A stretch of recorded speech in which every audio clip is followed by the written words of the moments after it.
Hello, and welcome to our webinar from Caregivers Alberta. We're here in Edmonton, Alberta, and we are a charity that aims to empower and promote caregivers' well-being. We provide one-on-one information, referrals, and supportive listening, as well as education and supportive programs for caregivers. We also have case consultations, professional development training, and networking opportunities that are available for community services, care providers, and professionals. So let's talk about who are caregivers. They are the friends and family who are caring for their loved ones in the community who are challenged by illness, disability, or aging. Here in Alberta, 1 in 4 Albertans is a caregiver. That's over 600,000 people. And we were lucky enough to find out that we're actually speaking to people outside of Alberta. So nationally, there are 8.1 million Canadians who are caregivers. This spans ages and gender. Used to be that women were mostly in the caregiving role, but now men are catching up very quickly. Men are 46% of the caregivers nationally, compared to 54% who are women. Caregivers include parents looking after children with disabilities, adult children looking after an aging parent, spouses caring for chronically ill spouses. It also includes young carers, and these are children under the age of 17 who have been called to be caregivers within their families.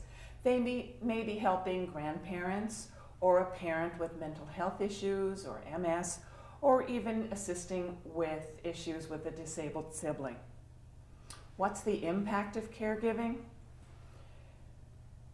Do you realize that if we replaced their care and brought their loved ones into the Alberta healthcare system, it would cost $14 million a day. That's 25% of the healthcare spending. On a personal level, caregivers can experience negative impacts on their social life, their psychology, their emotions, and even their physical well-being. Why do caregivers need support? Because they experience increased rates of depression, anxiety, physical illness, burnout. It impacts them financially and even on the job front. So let's put a personal face to caregiving. I'd like you to meet Pam and Laurie, who are caregivers and were kind enough to come here to share their experience with us today. If you have questions along the way, please feel free to go into the dialog box that you'll find on your screen and type in your question. So Pam? Yes. How did your caregiving journey begin? How did it begin? Well, oftentimes the caregiving experience just happens. And for me, that's exactly what happened. It was unexpected. My dad got sick. And when he got sick, of course, you try and be as supportive as you can to the primary caregiver, which was my mom. And when I started seeing the changes in her, that's when it started affecting me. So it's a broad subject, from caring for someone and being an aid to someone who's the primary caregiver, and then trying to navigate when they lose that person and how to get through every stage without falling apart. And 9 times out of 10, somebody's going to fall apart, and usually it's that primary caregiver, and that was my mom for sure. So it was quite an experience for all of us, and it's something you can't prepare for. It just kind of takes you in the moment, and you just kick into gear and say, we don't have a choice. This is it. We've got to do it, and it becomes your mandate. It really does. And Laurie, where did your journey begin? I didn't know that I was a caregiver. I hadn't associated to that term, but in October of 2009, I had received a phone call from the emergency ward to say that my son had been taken to hospital. And I thought, oh, he'd probably been in a car accident. So I quickly went to the hospital and was directed to the psychiatric ward and learned that he had been diagnosed with schizophrenia and was committed for 4 months.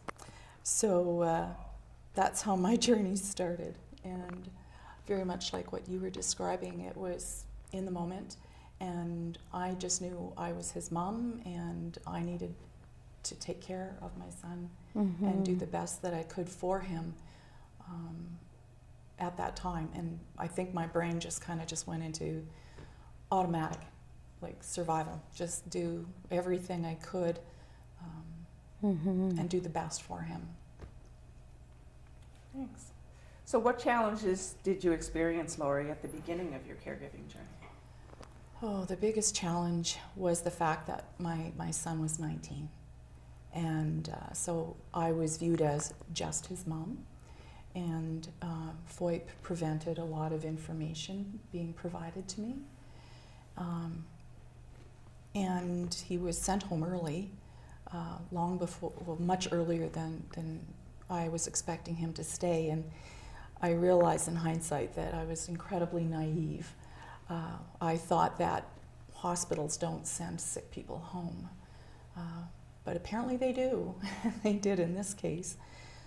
So I brought him home without knowing fully what was wrong or how to manage. And it took him out of an environment where things were regular like clockwork and there was routines and structure, and suddenly he's home with me and I don't know what to do. I don't know what's required. And in fact, the prescriptions that he was sent home with, I phoned the pharmacist at the local grocery store to ask what were these pills for. And he said, oh, they're for someone who has schizophrenia. And I said, could you spell that? And so I wrote it down, and then I went on the computer and I Google searched to find out really what this illness was about and when it would be over. And I learned that, no, it wasn't going to be over. So I had a big journey ahead of me. So for professionals that are watching this webinar, you realize that FOIP is in place to protect our patients, but FOIP shouldn't be seen as a barrier to sharing supports and reaching out to our caregivers, those that are going to be assuming the care of these people in the community. And so we still need to have that communication. We still need to offer the supports and the resources. Maybe FOIP is going to prevent us from sharing specific information about diagnosis and those sorts of things, but there's still so many things you can reach out and offer to a caregiver beyond that to support them in what's going to be a role for quite a long time. Yeah. So how about you, Pam? How did your beginning experiences go? Well, to be honest, Deb, I worked in the caregiving profession in non-medical care at the time, and so in an HR role I was the one that hired all the caregivers, trained them, prepared them for what they were about to embark on, because in that instance you have a choice. You can choose to be a caregiver and relieve somebody, be that respite care that oftentimes many families need. And so I was like pouring my life into these caregivers and saying, this is a calling. This is, you have no idea the impact that you're going to make on these families, and you don't know what they're going through. Well, then all of a sudden, in a split second, I'm in that role, and I'm thinking, I taught all this. I know all of this. You can do this. It's not a problem. You've got all the keys. You're equipped. You teach this stuff. But when it's you in that position, it's a completely different story. And for me, I remember when my dad got sick, and he was a very, very healthy man, never had any issues at all, and all of a sudden he came down with a kidney infection out of the blue and a lung infection, and that just took his immune system out, and he was incredibly weak. Then that kidney infection that he had cleared up, and he felt a little bit stronger, but the lung infection never did. And so that eventually turned into pneumonia. And then with further testing, they said, oh, we're seeing cancer cells there. And, you know, it just kind of, that cancer word just sets that fear in you. All of a sudden, you know, it's like pneumonia, he can overcome that. That's okay. You know, we're going to do everything we can. We're going to pray. We're going to make monster drinks, as I called it, for my dad, you know, every concoction in the blender with kale and whatever, and try and, you know, we're going to rub frankincense on his chest, and he's going to recover because he's a healthy man, you know. And that didn't happen, and that was the most frustrating thing, because you work so hard to try and make things better. And I know with my mom, you know, she's 87, doesn't drive. And so when they transferred my dad to the Royal Alec, this became my mission every day. You know, I was making that trip to the Royal Alec, and I remember the feelings of that gut-wrenching feeling where your whole insides just turn over and you don't know what you're going to walk into. You don't know what you're going to expect. You don't know if he made it through the night because you were told he's critical. And you know, I thought, as I'm driving to the hospital, you know, it's you, all these flood of emotions hit you, like, you know, how is he today? And I'm looking at the traffic as I'm going, and I'm thinking, these people, they just go on with their lives. Life is going on, but it seems like mine is frozen in time, right? And I think that is the feeling of every caregiver who is in a role of caring for someone, and you're just focused on the task and you're stuck there. And it's a lot of teary moments. You know, there's a lot of drenched pillows that caregivers experience because they just get so burdened and so exhausted and worried and wanting to know what is the future, but you don't know what the future is. It's day by day, one day at a time. And I think, you know, if I can express anything to anyone that is a primary caregiver or is helping with that journey, that this is something you do have to take day by day, one day at a time, because it can overwhelm you. And that's what I found as we went along. The changes that I saw in my mom were scary. I had never seen the behavioral changes, the unexplainable and unbelievable, almost little tantrums that she would go through because she was so tired. You know, my dad was so weak when he was at home that she would be awake all night in case he tried to get over the bed to make his way to the washroom, and she'd be right there to help him, you know. And so my role then became, every day I was there in the day to try and give her a bit of relief. But you carry that stress and that burden right through. Even if I wasn't with my dad in the moment, I knew what my mom was going through. And so I did take time off from the care provider that I was working with. And when I returned, then I went through the guilt of, you know, first of all, I could never tell my mom. I'd have to wait for the right moment to tell her I've gone back to work, because how can I be caring for others and going around and doing home visits when I know my mom is at home alone, you know? So it's quite a big... It's a balancing act. It is a battle, you know, and it is, you've got to take it one day at a time. You really do. And did you find at that time that you got support through the hospital that was caring for your dad? Or anybody saw the struggle that you and your mom were going through? You know, fortunately, my dad had a fantastic doctor at the Royal Alec. She was phenomenal.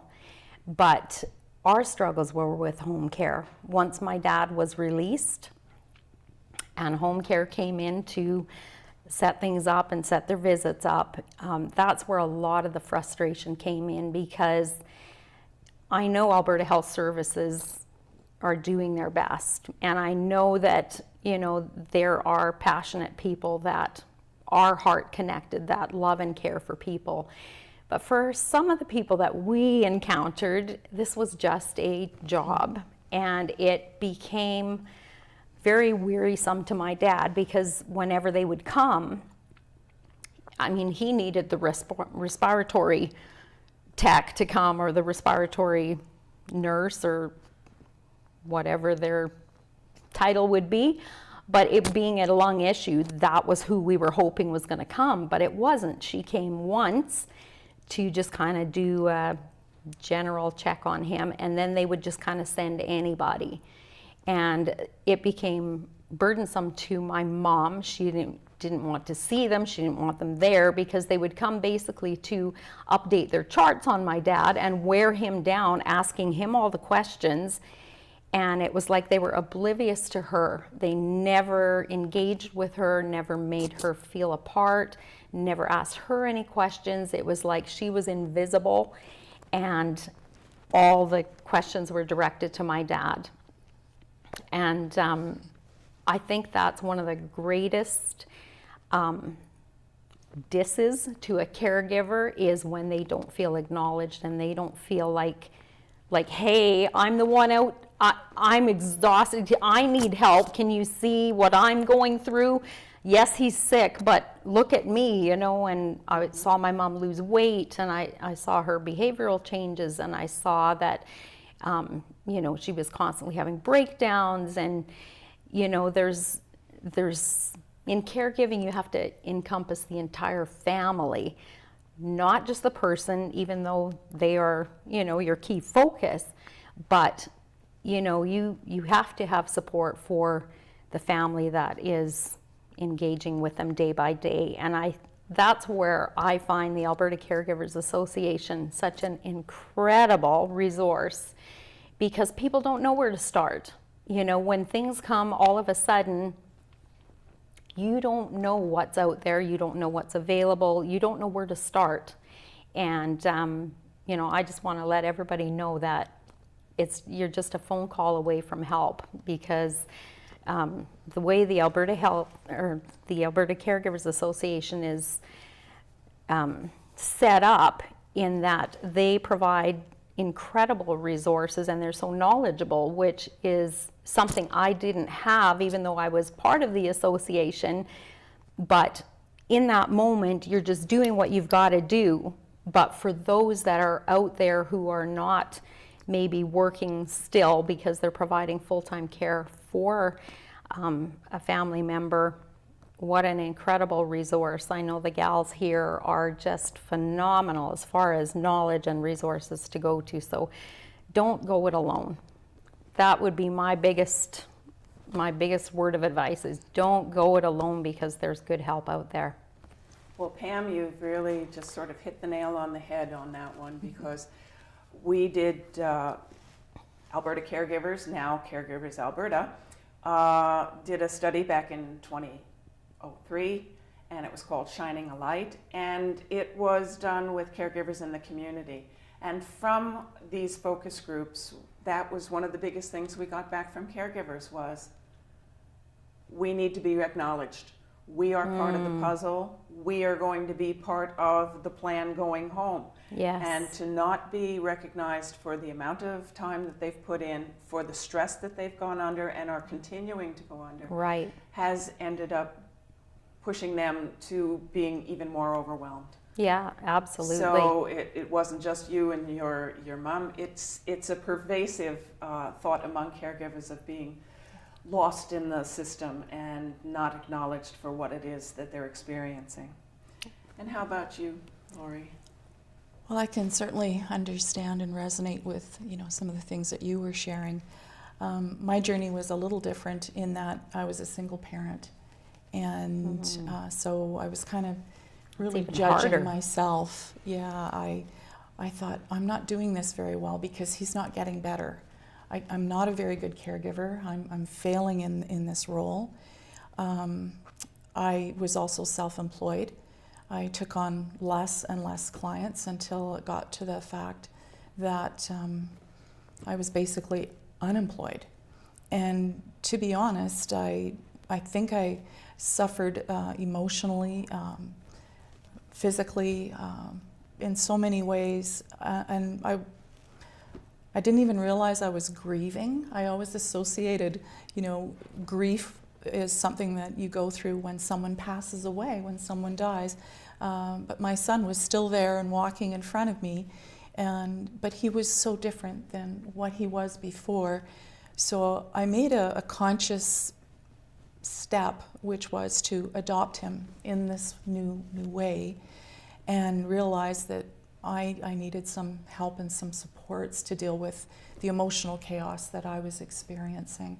So much fear and sadness.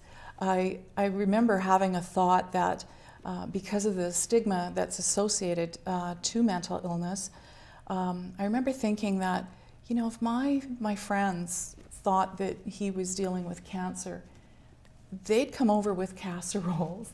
Right. They'd be sending me cards or phoning me. Yes. But the stigma of that diagnosis really frightened a lot of people.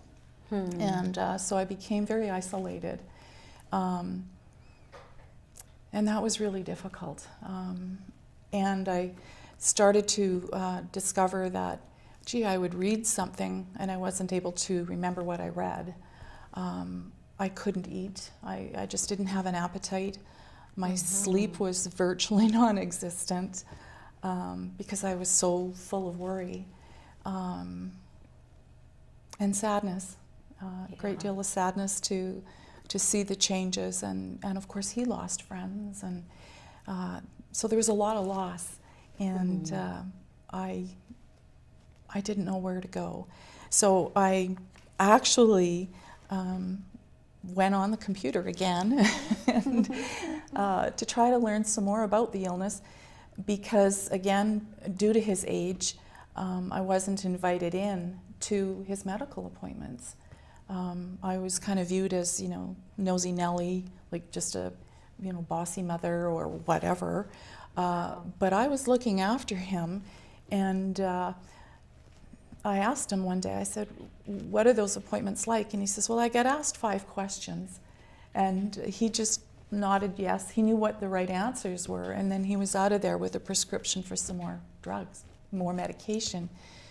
And I thought, oh, I'm sure they're not knowing the true reality of what's going on. So the computer became my good friend.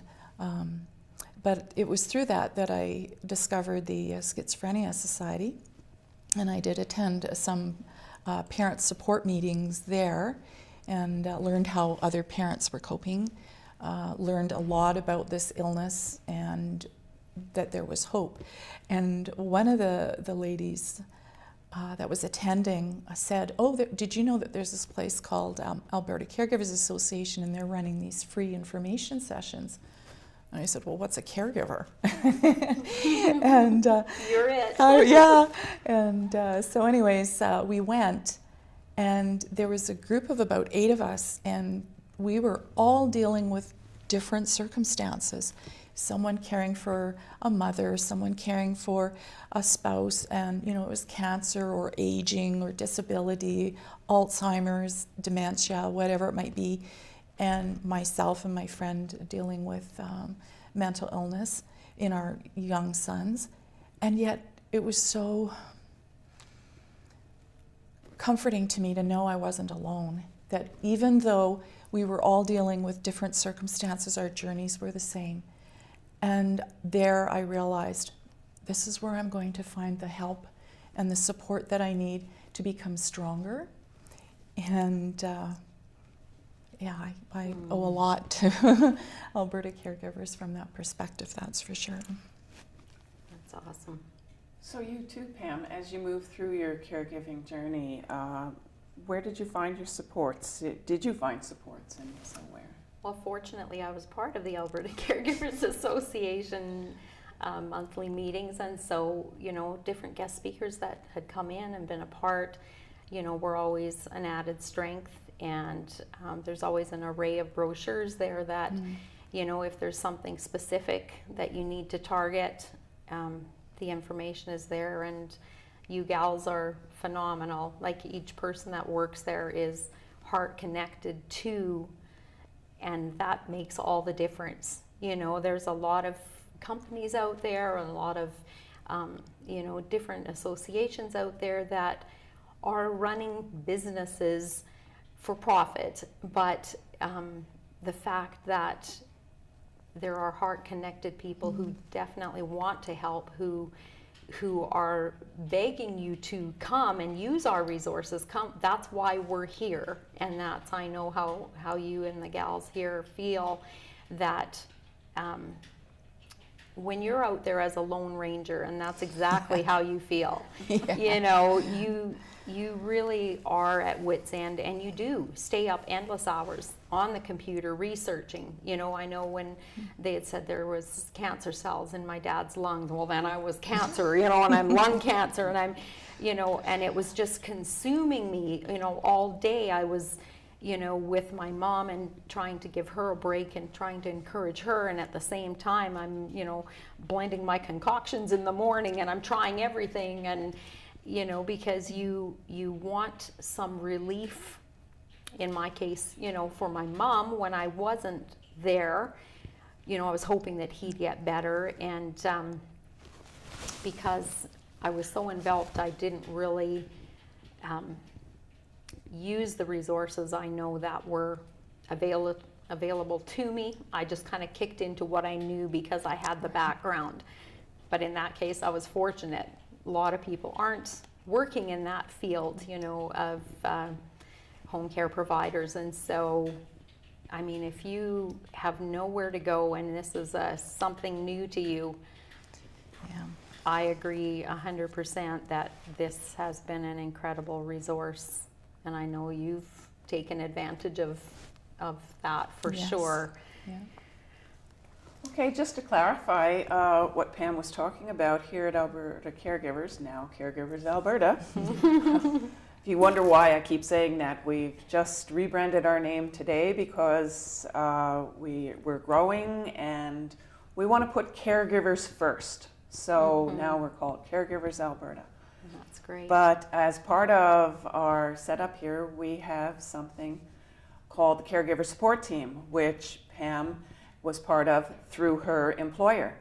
And it's 41 agencies, not-for-profits, for-profits, Alberta Health, Covenant Health, all these people come once a month. We share what's going on within our different venues, what's new, what are some of the stumbling blocks that we're coming across, and how do we work among each other to network and to support each other as professionals. And so that's what Pam was talking about, being part of the Alberta Caregivers. So she's been a very valued member of our caregiver support team for some time now. Thank you. And we've found that even as professionals, you need those supports. You need to be able to reach out and say, I've been trying for these patients or these clients that we have, and I'm banging my head on a wall here. So coming together among other professionals where you can throw it out there and sometimes spitball some answers and kick it around the table a couple of times and say, hey, we've done that. We found this resource, or we found an avenue in. It's been extremely helpful. Yes, for sure. So could you describe, Pam, an interaction with a service provider or a professional, a care professional, that was very helpful for you along the way? Can you think of Well, I would have to say, working in the industry and going through all I went through, my support really was the Alberta Caregivers Association, because when you work in the industry, you have to be at arm's length with what you can share and how much you can involve your own personal life, and wanting to remain professional. And you know, certainly a lot of times when I would do the caregiver training, I would interact a little bit and interject some of the personal things that I was going through at the time. But, you know, you really look to the professionals. You look to those that have been doing it a lot longer than you. So why reinvent the wheel? And to me, my lifeline was Debbie here. You know, a lot of times she was my sounding board, where she would just wrap her arm around me and say, you know, you can get through this. It's going to be okay, because we've understood that experience. We've gone through that. And now that I have gone through that, you know, I even view my profession that much deeper and greater, in that it has to be so personal. You know, you do have to connect with the people involved, whether it's just that one that is coming to you for help. It goes beyond, you know. And I think for a lot of our care providers that are out there that may be listening in, you know, it's definitely that one-on-one is what people need. They really need that support. And in my role, you know, if I see somebody that is caring for someone going through an extremely difficult time where it's affecting them, and as I visit them, I see their health declining, I'm a big advocate for a personal handwritten card, just an encouragement out there. Emails are great, and we are the world of email, and I certainly respond to family members big time with email, and but there's something about that handwritten card that lets them know that you have taken time out to acknowledge what they're going through, and that you're with them, and your prayers are with them, and our support is with you. And if you need us in any way, we're not here just for your loved one, for your mom, your dad. We're here for you as a family unit. And I think that goes miles beyond, because I think we're in a society right now where it is just a quick fix. You know, it's like the microwave generation, you know, where everything is in an instant. And when it comes to caregiving, you are thrown into that instant, it becomes a mandate to your life. Yeah. And with that mandate,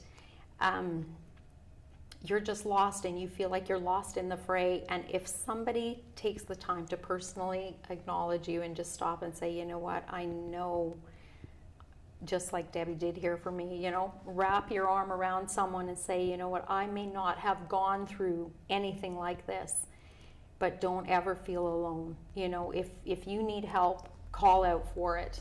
And that's why we're here, right, Deborah? Mm-hmm. You know, this is a vital part.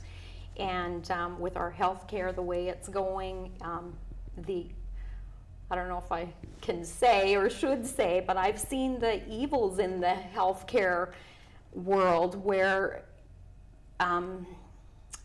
you know, there's just things going on that are not ethical.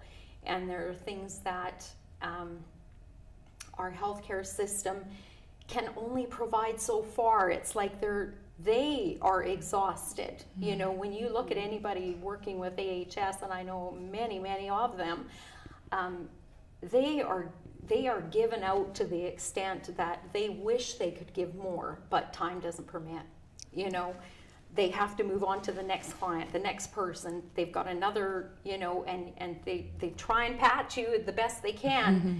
And their heart may be so much greater than that, but we're just worn so thin, and the funding is not there, and the hiring capacity is not there.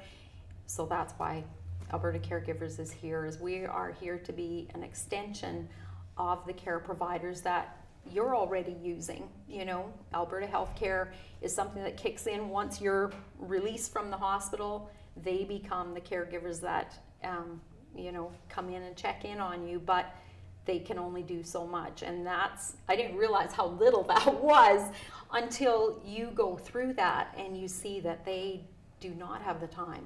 They have to keep moving. They have to keep moving on. And, you know, you appreciate them in the moment, but you leave frustrated when the door closes. You know, you're just like, I was hoping for so much more. I had questions I would have loved to ask, but they are just worn thin because the nature of it all, right?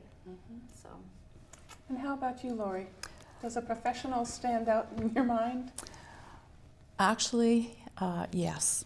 I have to say that I did receive a card after the information sessions had finished, and it was a card that was given to me to inform me about the Compass program that was offered here, Compass for the Caregiver. And I thought, oh my gosh, I'm certainly going to be attending that because there's so much more to my journey.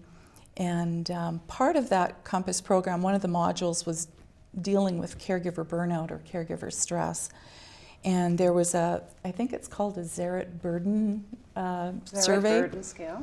And I filled that out and I looked at the total and I went, oh, that's amazing. That's a very high number I seem to have scored. So then I thought, when is the last time I've actually seen my own doctor? And it had been over 3 years. And so I took my Compass manual and she had a look at it, and then she looked at me and she goes, what has happened in your life? Like, what's going on? And so she was able to get me the supports that I needed. Because a lot of times we're not aware of what we need. Oh, I know. I was oblivious to how much anxiety and stress and how ill I was becoming. So, but over time, I've become, as a result of that Compass program, a better caregiver. Not better in how I do things, but better in terms of my own wellness. So I think that was fantastic. And as a result, I think being myself well and stronger, I became better in being able to understand and care for Evan differently. And by golly, he's become a lot more independent and doing quite well. And the Compass program is one of the programs that we're now offering throughout Alberta to all sorts of rural areas, and Navigator for the professionals. And I'm excited about that because I, as a member and now an employee of Caregivers Alberta, I'm very proud to say that we're really wanting to take care of the caregivers all over this province. It's so important because, as you know, I know, and you know, Debbie, that gosh, it's a big need out there, and so it's our mandate, I think, to let's get out there and take care of and offer what we have to help everyone. Stress does crazy things. Things happen when you're under such immense stress that you don't expect. You know, my dad passed away the same week that our daughter got married. Oh dear. Yeah. So it was, both events were kind of a blur. We had to have my dad settled and all of the affairs leading up to that in the midst of trying to finish off wedding preparations and then switch gears mentally in your head from sorrow to joy and happiness. And now we were trying to share in the celebration of our daughter's marriage, knowing that Grandpa just missed it, and I'll never forget the wedding day. I woke up and I was getting ready and I came into the bathroom and I looked at the mirror and I thought, what the heck? I had broken out in a rash all the way around my eyes, and it was like it almost looked like hives. They were like big, red, blotchy, and I thought, this can't be happening. This is my daughter's wedding. But from everything that you go through and the body reacts. Physical things that you feel, yes, going through stress, I mean, it just takes a toll. And if you don't have support, I don't know how people do it. I really, really don't. So don't go it alone. That is my big echo today is, the resources are there, the caring people are there, and the best thing you can do is give them a call and accept the help that's there. So to care professionals who are watching, a simple and effective way to help a caregiver is also to ask the questions. Don't wait don't assume that they know what's coming next. Don't assume that they will ask the questions that are needed, because sometimes they're just so overwhelmed and unsure of what to ask.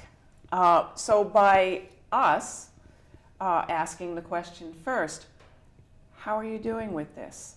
Is there more that we can put in place? Tell me about how this is going to play out for you. This can help to identify issues that can be dealt with and supported and resources put in play to support them prior to either leaving our establishment or to support them in the community. So this is not something that would take much effort or much time on your place, because believe me, I've been in nursing some 40 years. And I had actually lied about it for so many years that I didn't know how long I'd been a nurse until Carla let me know and sent me a certificate. Congratulations on 40 years of nursing. I said, surely this is the wrong address. How can it be me? But realizing that, yes, the impact on our time, both in facility, in community, where we're out there doing our jobs and doing the best that we possibly can, but something it's as simple as opening up to a caregiver and saying, how are things going for you? Are there supports that we can look into, can offer? Yes. So how are things going now, Pam? Well, it's not over. It's just changed because since my dad passed away,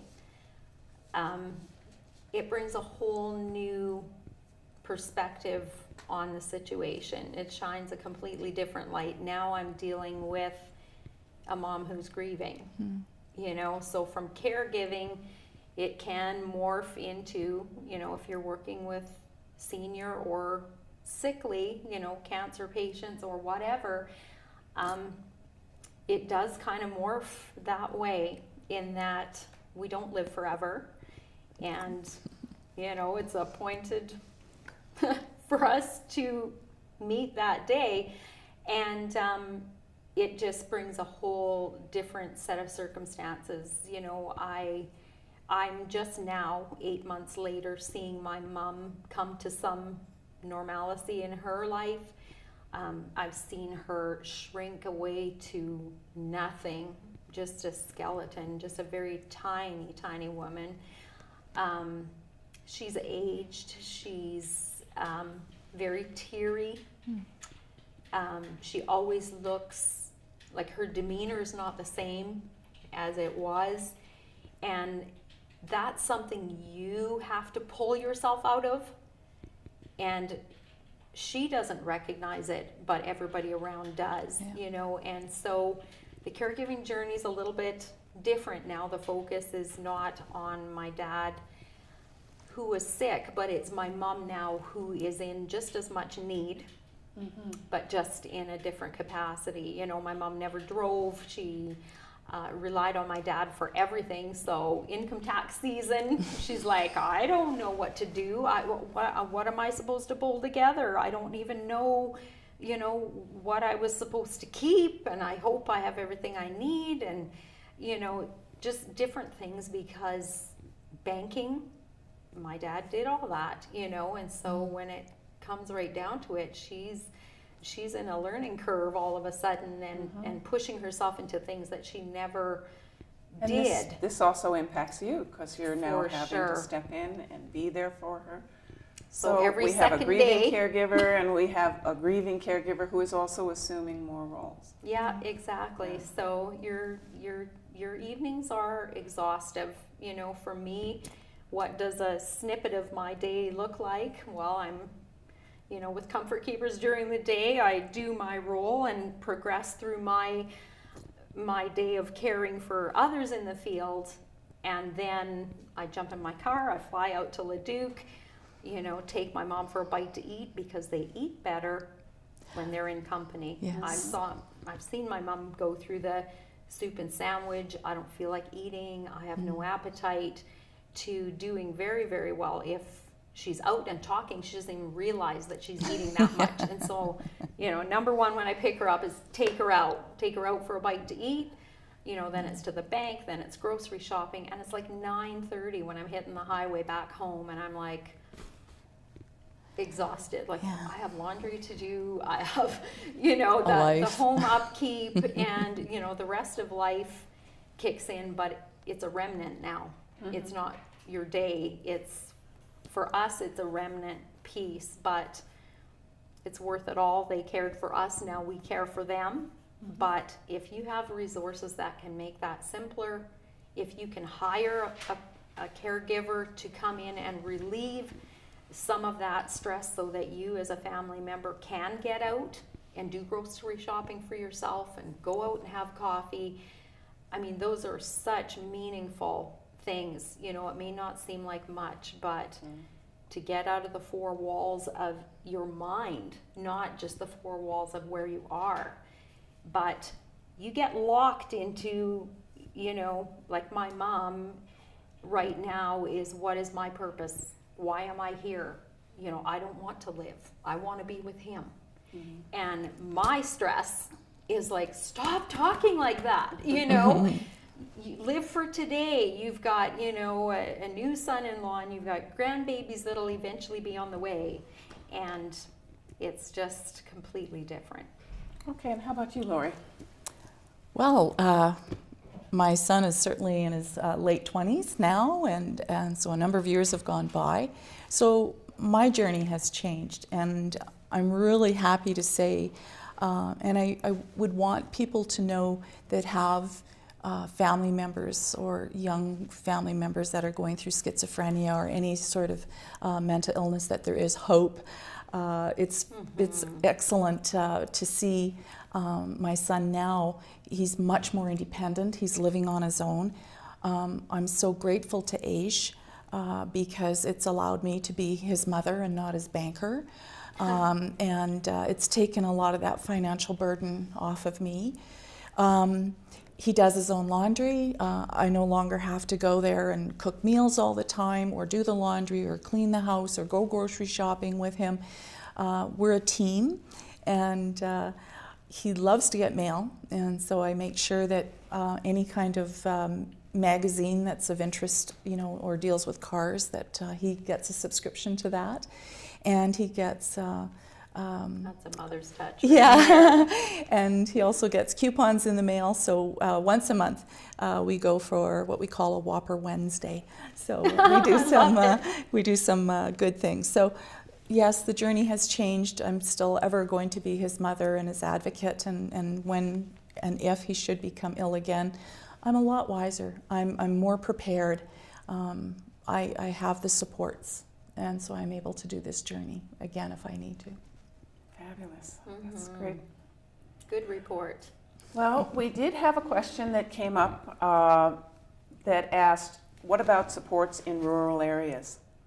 So actually, through a grant through Alberta Health, we've been able to reach a number of communities throughout the province of Alberta. And actually, Laurie was the spearhead on going out.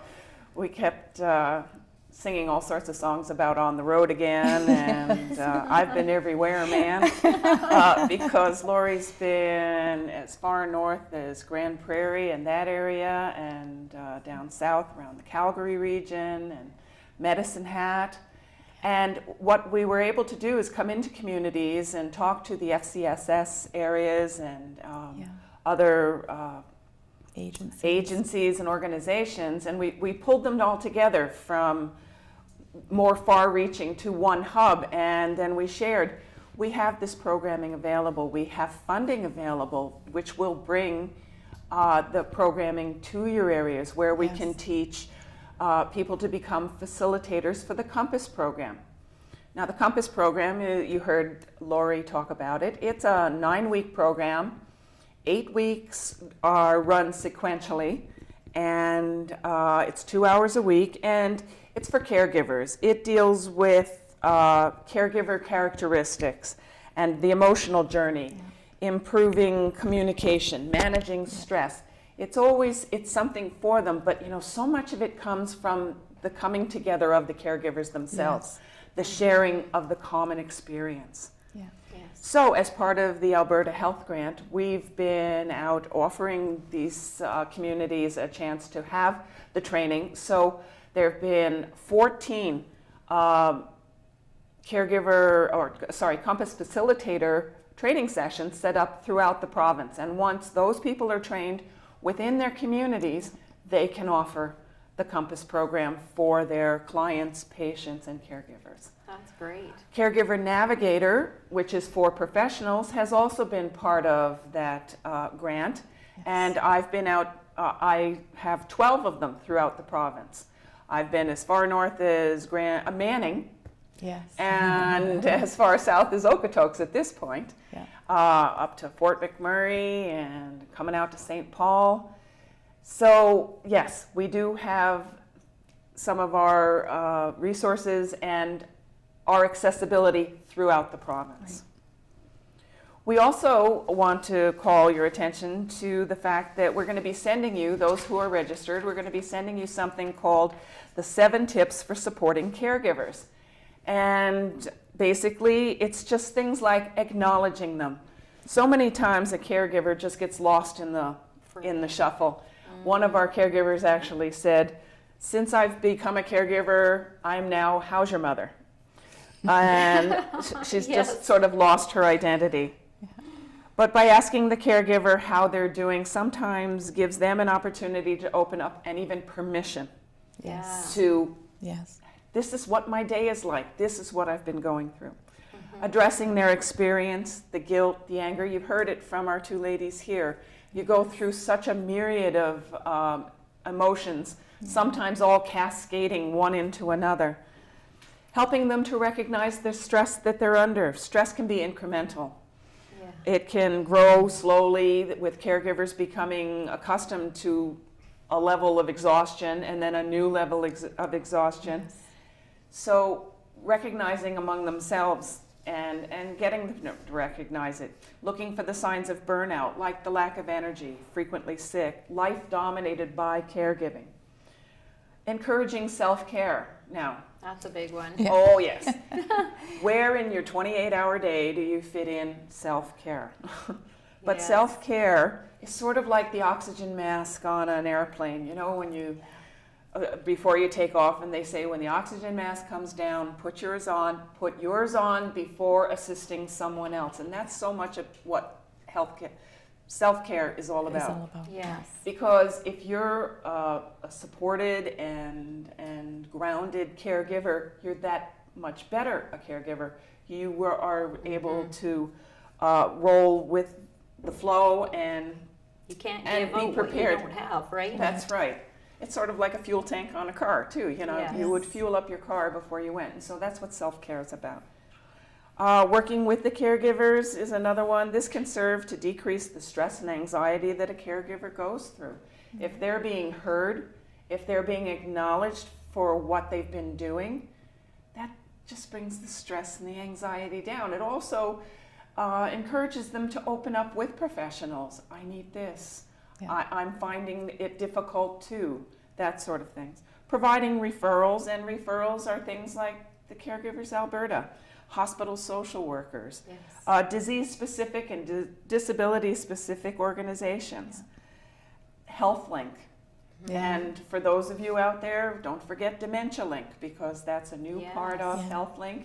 It's dementia focused, and it's accessed through 811, but it's very specific to those that are dealing with people with cognitive issues in the community. Mm-hmm. And then there's also the local FCSS offices and what's Yeah. available, and what do churches and community groups have available for caregivers. Mm-hmm. So, do we have any more questions? Okay, thank you for that. So, I'd like to let you know that we have a new website. It contains caregiver stories. There's more information about our programs. There's a listing of what's available in the communities across Alberta. Yes. There are listings that are being added to all the time because our ability to link with communities via the Caregiver Support Project.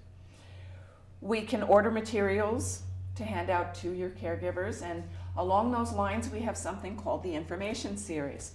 Yeah. We provide that here every 2 weeks at Caregivers Alberta, and it touches on any number of topics: managing stress, coping with conflict, family dynamics. Sometimes we have guest speakers in, but we've also created packages that we offer to communities throughout Alberta. There are 2 packages of 6. We've created a facilitator guide and all the handouts that you would be doing during your information session. We're more than happy to send them out to you. Just get in touch with us. We'll send them to you electronically. The nice part too is they are available in Word format. So if you want to add something to it that would be your community specific, or change it a bit to fit your venue, feel free. You can just go in and edit it. That's awesome. Yeah. And they are free. And they are free. Yes, they are. That's more awesome. So we offer them here, and then they're also available to you folks out there. We also have a caregiver advisor here. And this is someone who offers one-to-one advice to caregivers phoning in, but is also a touchstone for other professionals who may be calling from a community organization or somebody out in the community who doesn't know about the depth to which there are resources out there. So we do suggest that if you have issues or you have caregivers who may have issues, to please have them phone into our caregiver advisor.